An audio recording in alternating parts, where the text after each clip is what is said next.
A Long Walk to Water, Chapter 11, Southern Sudan, 2008.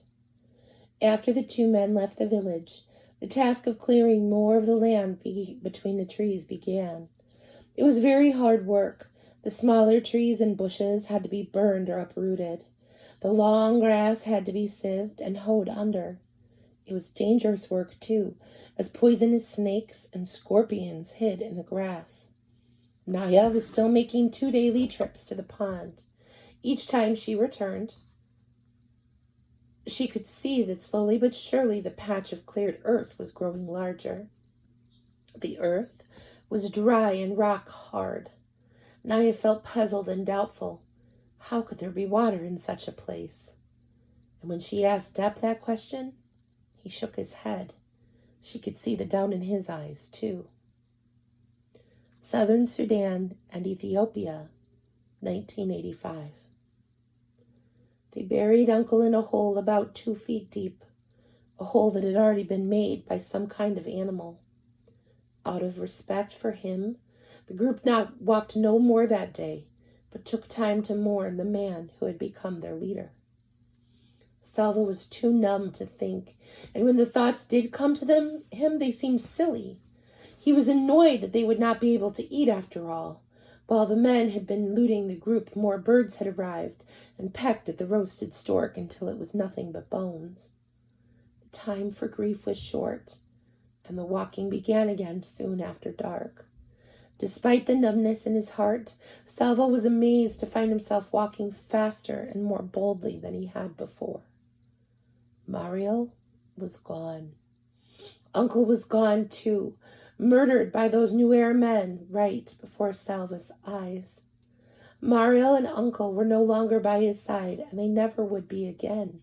But Salva knew that both of them would have wanted him to survive, to finish the trip and reach the Itang refugee camp safely. It was almost as if they had left their strength with him to help him on his journey. He could not think of any other explanation for the way he felt. But there was no doubt. Beneath his terrible sadness, he felt stronger. Now that Salva was without Uncle's care and protection, the group's attitude toward him changed. Once again, they grumbled that he was too young and small and that he might slow them down or start crying again, as he had in the desert. No one shared anything with him, neither food nor company. Uncle had always shared the animals and birds that he shot with everyone in the group, but it seemed they had all forgotten that, for now Salva had to beg for scraps, which were given grudgingly. The way they were treating him made Salva feel stronger still. There is no one left to help me, he thought. They think I am weak and useless. Salva lifted his head proudly. They are wrong, and I will prove it. Salva had never before seen so many people in one place at the same time. How could there be this many people in the world? More than hundreds, more than thousands, thousands upon thousands.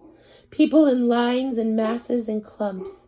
People milling around, standing, sitting, or crouching on the ground, lying down with their legs curled up because there was not enough room to stretch out. The refugee camp at Itang was filled with people of all ages. Men, women, girls, small children. But most of the refugees were boys and young men who had run away from their villages when the war came. They had run because they were in double danger, from the war itself and from the armies on both sides. Young men and sometimes even young boys were forced to join the fighting, which is why their families and communities, including Salva's schoolmaster, had sent the boys running into the bush at the first sign of fighting. Children who arrived at the refugee camp without their families were grouped together, so Salva was separated at once from the people that he had traveled with. Even though they had not been kind to him, at least he had known them. Now, among strangers once again, he felt uncertain and maybe even afraid. As he walked through the camp with several other boys, Salva glanced at every face he passed. Uncle had said that no one knew where his family was for certain. So wasn't there at least a chance that they might be at the camp?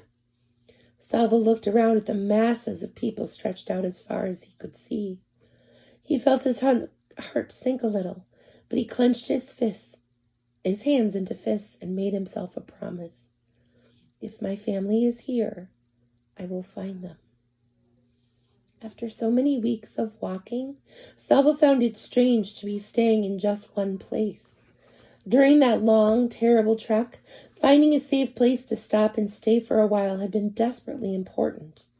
But now that he was at the camp, he felt restless, almost as if he should begin walking again.